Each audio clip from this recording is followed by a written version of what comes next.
Would you believe I arrived in Minneapolis about 20 minutes early? On Spirit Airlines? Yes, soon. Bye. I've only had one issue with Spirit, and that was a big one. When there was a silent strike and they canceled my flight to Fort Lauderdale with no notice. But today, I'm here in Minneapolis, Minnesota.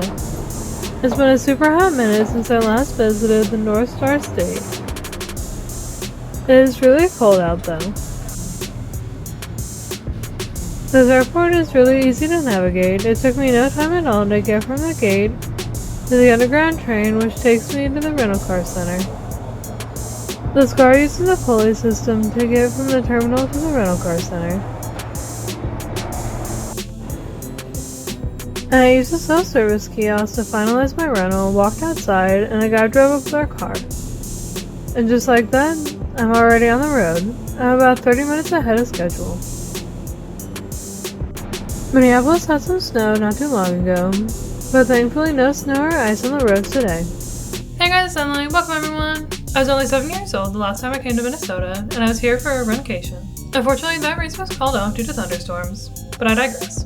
This video also starts my most recent road trip series, where I head to 5 states in 5 days, heading in a generally southern direction. So let's see what day 1 of this north to south road trip brings, here in Minnesota. Let's go!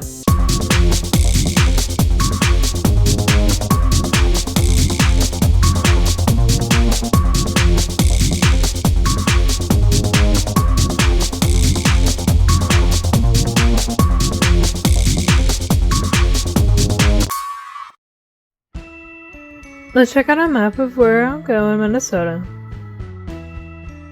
I'll visit a few places in and around Minneapolis, which includes going to a famous burger place. Then I'll head south to Austin, Minnesota, then head west along I-90 to Albert Lea, and finally to Blue Earth to see something green. My first stop is in one of the Minneapolis suburbs, in the city of Hopkins. I've seen this very large item on Instagram, and I wanted to see it for myself. I think this is the downtown area of Hopkins. I'll go ahead and swing around. There are a couple of things here. First is this giant carving of a peace sign, which I'll delve into in a minute. What I'm here to see first is this giant raspberry. This thing is huge! According to this marker, the world's largest raspberry was unveiled on July 8, 2017. Apparently Hopkins is the raspberry capital of the US. And the sculpture also honors John Felty Jr., the feather of the raspberry industry here in Hopkins. Local artist Ben Janssens created the sculpture. This raspberry was unveiled at the city's 83rd annual Raspberry Festival. The vine is 22 feet tall, and the entire sculpture weighs about 1,000 pounds. The raspberry itself is 11 feet tall and 10 feet wide, and each of those bumpy parts, which are called drupelets, are pretty large by themselves. The annual Hopkins Raspberry Festival takes place every third weekend in July. I think this year, in 2024, it'll be their 90th festival. Their website is raspberrycapital.com if you want to find out more. Back to this wood carving of a peace sign, right next to a lit sign of the world peace. The carving is pretty tall by itself, but I didn't see any markers about it. Anyway, let's head to the city of Minneapolis. This is called the Uptown section of Minneapolis.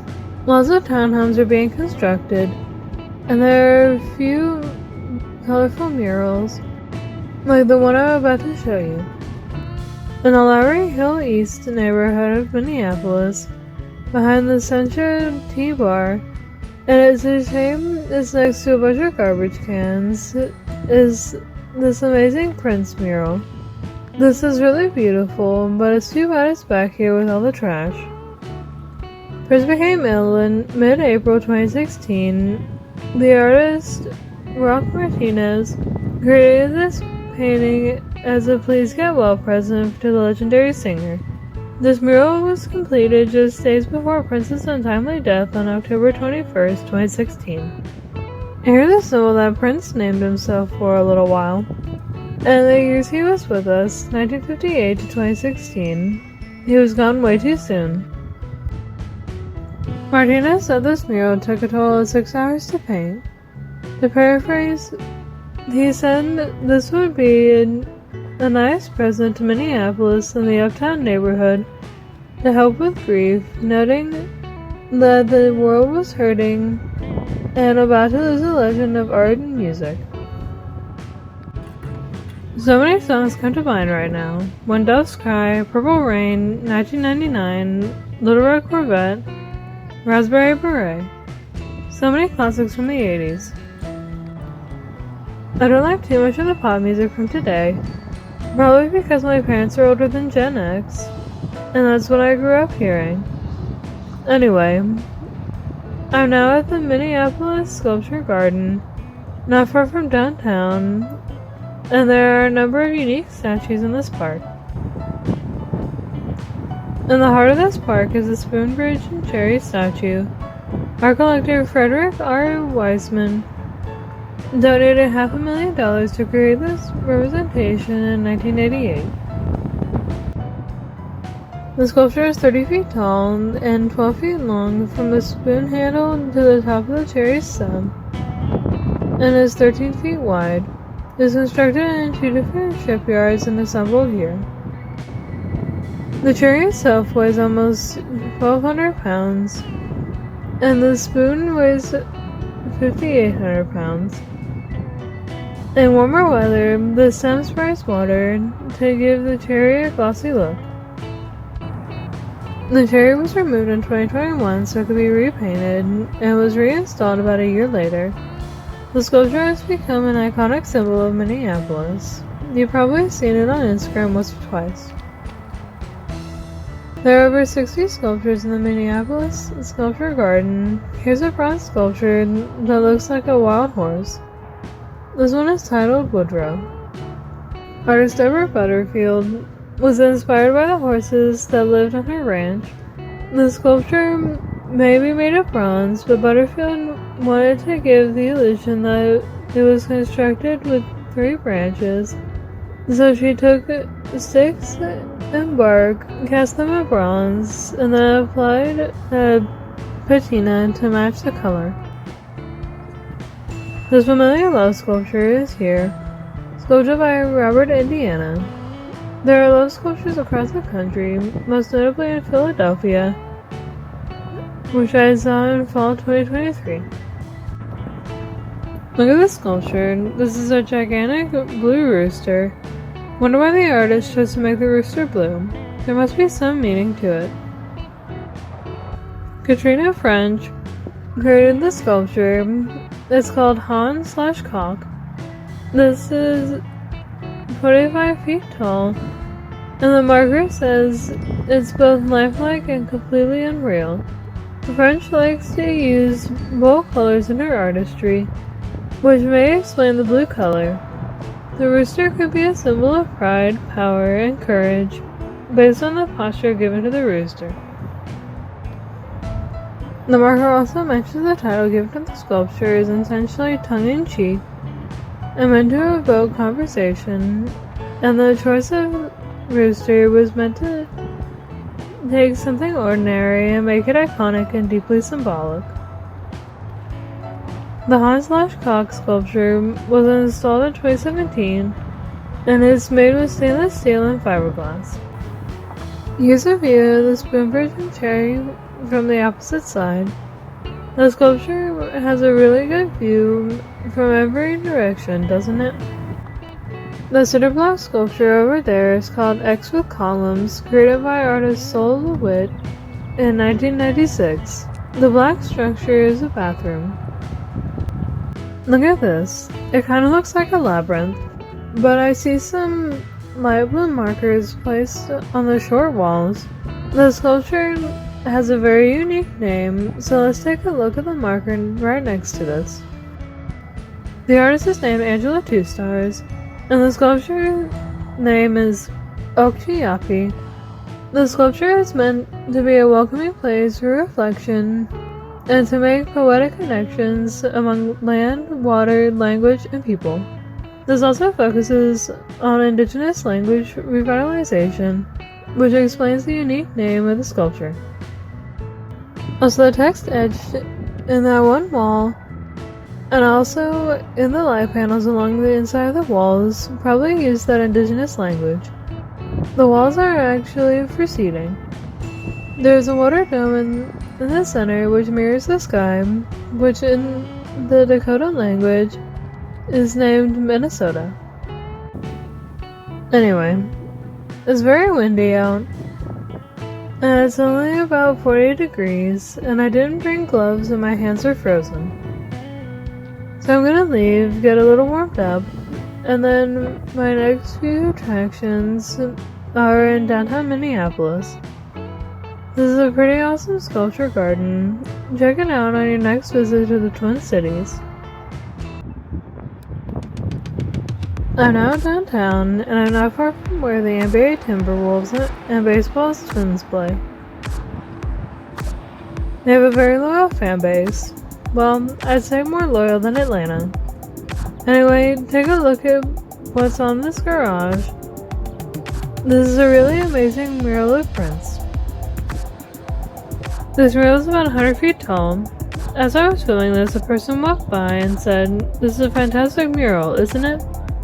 Yes it is. Very amazing and shows Prince in different time periods. Painted by artist Hiro Vega, this mural was unveiled on what would have been Prince's 64th birthday in 2022. The Twins and the Minneapolis-based businesses US Bank, Target, and Best Buy contributed to this project. Minneapolis absolutely reveres Prince. I think the Twin Cities metropolitan area has about 4 million people, so a little more than half the size of Atlanta's or Houston. It's still a big city though. Check out the Hennepin Theater over there. Herbie Hancock's playing there. Another theater in front of me, not a lot of people out, probably because it's freaking cold and windy out. This is the Wells Fargo Center building, 775 feet tall, 57 stories. But I'm gonna swing over here and cut a corner to the building and see the sculpture, which is in front of the closed Satan's department store. This is a statue of someone very famous. Love is all around, no need to waste it. You can have the town, why don't you take it? You're gonna make it after all. And then a quick twirl and Mary Tyler Moore tosses her hat in the air. That's from her iconic self-titled sitcom from the 70s. The first line from that opening song, "Who Can Turn the World On With Her Smile?" I'm not really familiar with the show, but I did see the famous Chuckles the Clown episode. Also, Betty White is on that show, playing a character similar to Rue McClanahan's Blanche Devereaux from the Golden Girls. It's very windy, so I'm not going to toss my head, otherwise it might just blow away. Dayton's merged with another department store called Hudson's. In 2000, that combined department store chain renamed themselves to Target. Here's one of MTM's quotes. "Three things have helped me successfully go through the ordeals of life: an understanding husband, a good analyst, and millions of dollars." Awesome. Thanks, Mayor.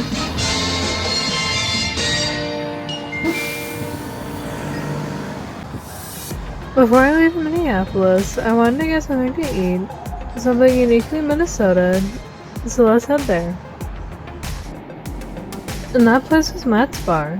The former owner, Matt Bristol, has created something called a Juicy Lucy, which is a large hamburger patty cooked with the cheese on the inside.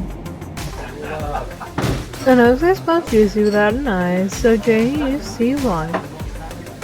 I went to the Fly Guy Club last time I was here, and it was pretty good. So now I'm gonna try the Juicy Lucy here. They only accept cash and local checks here. No credit cards. This place is very busy. We got here just before noon, and we were lucky to get a seat. There's where the Juicy Lucy's are made, on that grill. Matt's Bar has a small menu, just a selection of burgers, a chicken sandwich, fries, chips, and various beverages. But most everybody that visits Matt's Bar is ordering the Juicy Lucy, and that's what we're getting. President Barack Obama has been here, and Matt's Bar is featured on Man vs. Food. We're all sharing a big basket of fries. There's plenty to share. But we all got our own Juicy Lucy's. The waiter warned us that the melted cheese is very, very hot and to be careful. The cheese inside makes the whole burger very juicy. I didn't think the cheese was super hot though, but the Juicy Lucy was very delicious. There's another place called the 5-8 Club that also claims to have invented the Juicy Lucy. They spell juicy as Juicy. There are other places besides Matt's and the 5-8 Club that make Juicy Lucy's. One magazine says the Nook makes the best Juicy Lucy, so maybe I'll go there next time. But Matt's Bar does a great Juicy Lucy. Definitely worth a stop, and make sure you get here right when it opens, otherwise you're probably going to be waiting in line for a while. Now I'm headed southbound, where Interstates 35 West and 35 East combine to form just Interstate 35. I'm headed to another food-themed attraction. I am not in Austin, Texas. I'm in Austin, Minnesota. The population is about 26,000 and is the home of the Packers. They probably got their name from the meatpacking industry here. And here's a farmer or a ranch hand feeding a couple of pigs. Pigs are the main ingredient in the food item that I'm here to see, and that food is Spam. I'm at the Spam Museum, which celebrates their famous canned meat. I'll learn about Hormel, the parent company, and go over how they make Spam. And there's some really good news. There's no admission fee. I will say I'm not a fan of Spam. Even when I was in Hawaii, where Spam was very popular, I didn't eat any. Though this museum still looks interesting. The current location of this museum opened in 2016. This displays there are over 10 Spam varieties. I didn't know that. I've only seen the one regular flavor. Or maybe I haven't been looking all that closely. Spam has a teriyaki flavor, a hot and spicy flavor, and bacon flavor. That looks really good. A hickory smoke flavor, a light version with less calories and sodium, a jalapeno flavor, and there's the bacon flavor one again. One with just lower sodium, and that one's maple flavored. Here's a Spam made from turkey. On the right is the familiar version. And this one's made with tocino seasoning. I don't know what that is. According to this, Spam got its name when J. Hormel tried out a new luncheon meat at a party, and he offered $100 to the person that gave the most creative name. Actor Kenneth Degno came up with Spam and won the $100. There's a long conveyor belt that runs above the entire museum space. It's 390 feet long and has 20 different Spam varieties, and completes a rotation every 18 minutes. A total of 780 cans of Spam are on the conveyor belt. The Spam Jam Festival is one of Hawaii's largest annual festivals. They do love their Spam over there. Over here is this large display for how you can prepare Spam, like part of musubi, or a Hawaiian or American meal. On this side, you can make a Spam Benedict, use Spam in a pho, or have it with a waffle, a variation of the southern chicken and waffles. Some jingles you might have heard in the early days of radio and television. I wonder what a Spam bake is. Tom Hormel was born here in Austin in 1930. His parents, Jay and Jermaine, were heavily involved in the Hormel Corporation and in the Austin community. Tom was an artist, and there are some original prints here in this museum. Over here are some touchscreens to see some popular recipes that use Spam. That includes sushi, Spam kebabs, and maybe on the top right is the Spam bake. More Spam trivia. The Spam brand starred on Broadway in Monty Python's Spam-A-Lot. I'm in the section of the museum where they discuss how many places in the world love Spam and their unique ways of preparing food with Spam. Take a look at this. A smiling can of Spam. What a great fun pick. Taking a look at Japan. Here are some ways they use Spam, like part of a musubi or a salad. Over here is how Spam is prepared in Britain. Here's a sample menu which features as a main course Spam fritters with mushy peas. I would never have thought to make Spam fritters. Up here, someone used Spam in their wedding. That's really weird. In South Korea, one example for cooking with Spam is, I guess, as part of a stir fry. Here's a wok over here. Do you hear the Spam sizzling? In China, they have their own flavors of Spam. But take a look at the box of Spam in the green and yellow box. It appears they have sliced Spam individually wrapped. Let's walk over to the Hawaii section, and they use Spam in a lot of their dishes over there. This table is decorated in Hawaiian theming, and there's a small Spam surfboard, and pictures of people enjoying Spam made in different ways. Some fun facts. Hawaiians eat 8 million cans of Spam a year, more than any other state. Spam is sold in grocery stores, 7-Eleven, McDonald's, and Burger King. And it's almost 88 million cans of Spam from eastern Maine to western Hawaii. This mentions how they came up with the can shape and size, and how a slice of Spam would fit neatly on a slice of bread. Also, Spam was cooked in those very cans. Here are the can designs used over the last 70 years. Some other food items created by the Hormel Corporation. That includes Hormel chili and Dinty Moore beef stew, meatballs, and corned beef and hash, and Hormel canned ham. How many Spam cans tall are you? Well, it appears as if I'm just shy of 20 cans tall, about 19 and a half. Over here is a race game where I have to make 6 cans of Spam as fast as I can. I have to fill the can with Spam, cook it, and then put a label on it, and finally place it in that can holder on the right. Let's see how fast I can make 6 cans of Spam. I started the timer and now have to create 6 quick cans of Spam. So let's see how well I can do.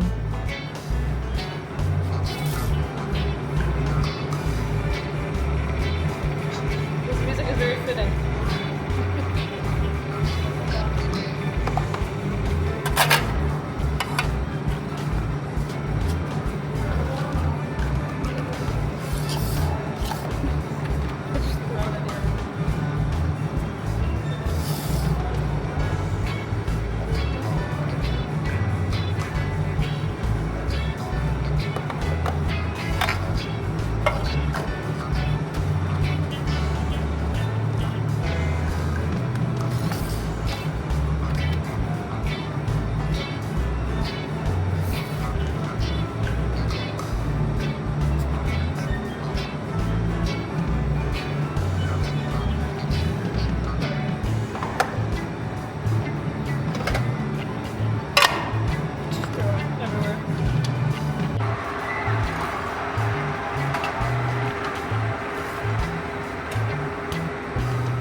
I completed all 6 cans in 2 minutes and 9 seconds. Not a bad time.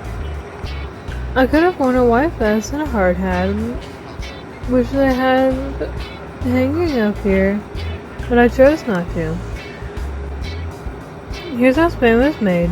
They use 2 different cuts of pork, then salt, then water, then add potato starch to keep the meat moist, then real sugar, and finally a small amount of sodium nitrate to preserve the meat and keep its pink color.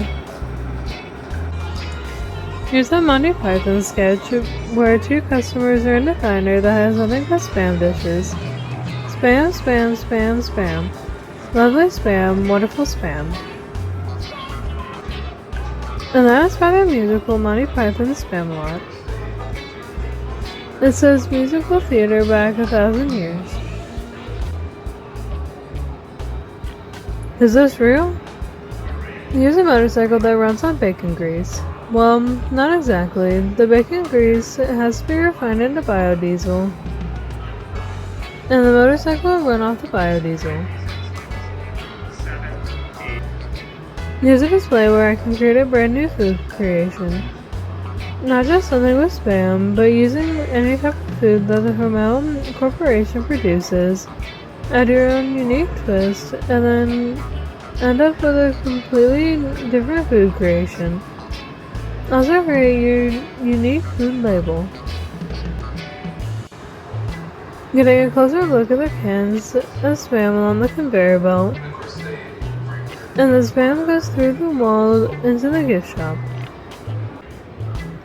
Look at these beautiful instruments made out of the cans of Spam. Even a banjo on the right has multiple Spam cans on it. Look at the Spam rocket hanging from the ceiling.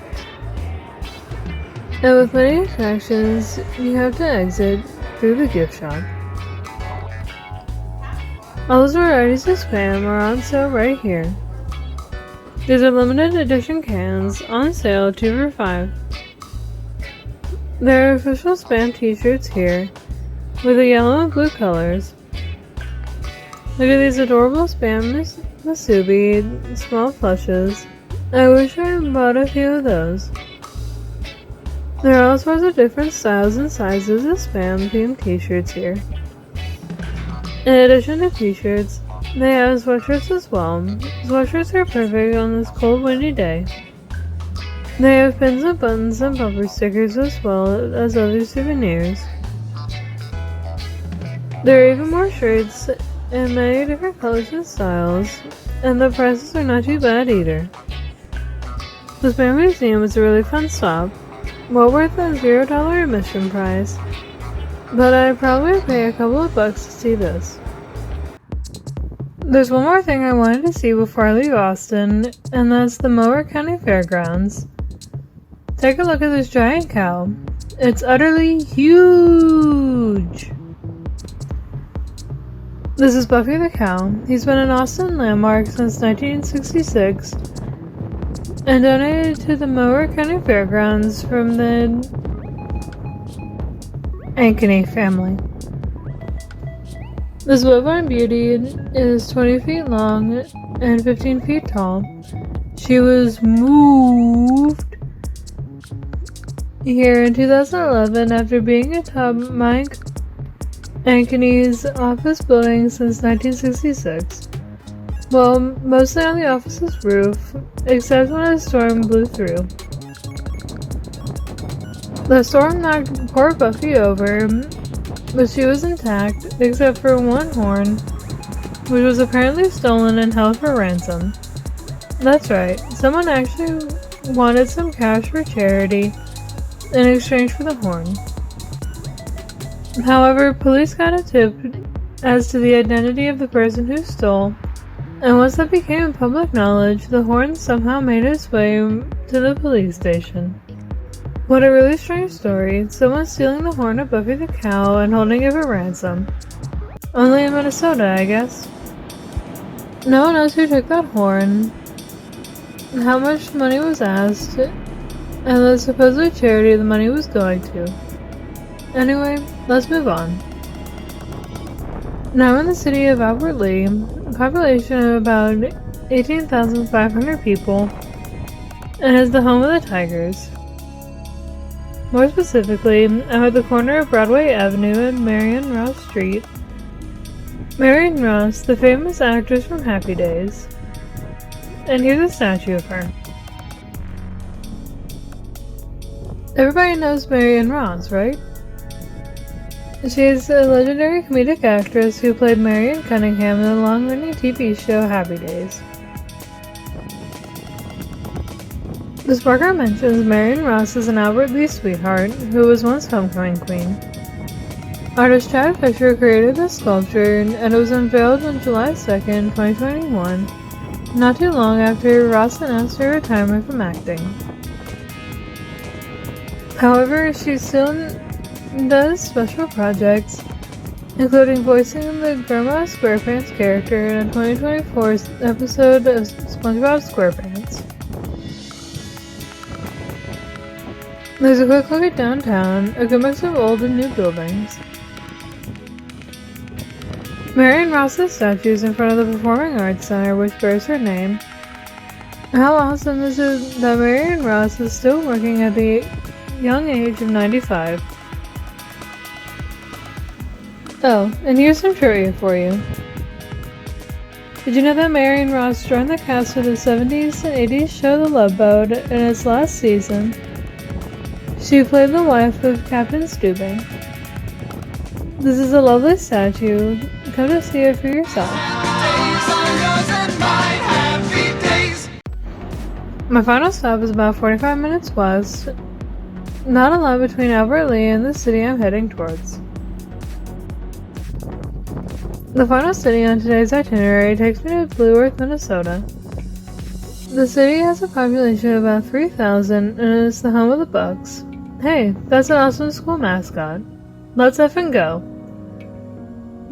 At the Welcome Center is a giant statue of the Jolly Green Giant. Would you look at the size of that statue? It's gargantuan. It's 55.5 feet of vegetable goodness. The statue was installed in 1979, not long after Interstate 90 was built and bypassed the city. A local radio station owner figured a giant statue would bring travelers off the interstate and back to Blue Earth. There's even a platform so you can stand directly below the Jolly Green Giant. Down here are some markers showing those that donated at least $5,000 toward the construction of the Green Giant statue. To reach the top of the platform, there's a short staircase that leads between his legs. Maybe it would have been better to give the Jolly Green Giant some more clothing instead of showing where his sprouts are located. Take a look at how large his feet are. Each foot is 6 feet long, and he's wearing a size 78 shoes. The local radio station owner asked the Green Giant Company to help finance the statue. The company gave their blessing for the statue, but no funding. The Jolly Green Giant is the centerpiece of Giant Park.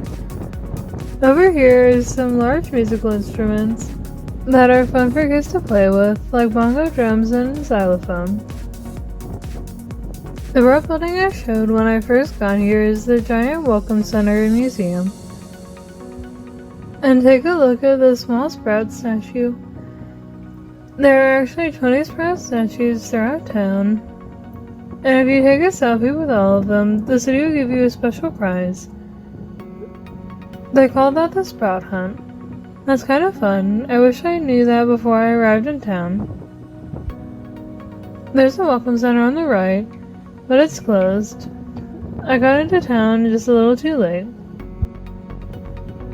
I saw a few of those sprouts on the way to this Jolly Green Giant statue. So let's see those before I head on out. I'm at the Shell station, and the sprout doesn't look the same as the other sprout. But this one is holding what looks like either a pizza box or a brownie. And also a can of Jelly Bellies. I don't know, what do you think he's holding? I think it's a big brownie. There's a restaurant near that show called the Farmer's Daughter's Kitchen. I've never heard of it before, maybe it's a local restaurant, but they have a sprout in front of it. This sprout looks more authentic, like the one at the Welcome Center. The sprout has a barn on his clothing, which matches the restaurant. That's kind of cool. And finally at this Pizza Hut, or should I say Pizza Hut Classic, because it looks like an old-timey Pizza Hut, at least from the outside. And take a look at this sprout. He's wearing a cute outfit, like a pizza. Also his hair looks like the top of a tomato. And that's it. With getting up at 3 a.m. in the morning in Georgia, flying here to Minnesota, and seeing everything in this state, it was a very long day. Also, Minnesota was the 31st state that I've shown in my vlogs. Lots and lots and lots of traveling over the past 6 years. But I have 4 more states on this road trip series. Will you see that? Next time. Thanks for watching. Bye!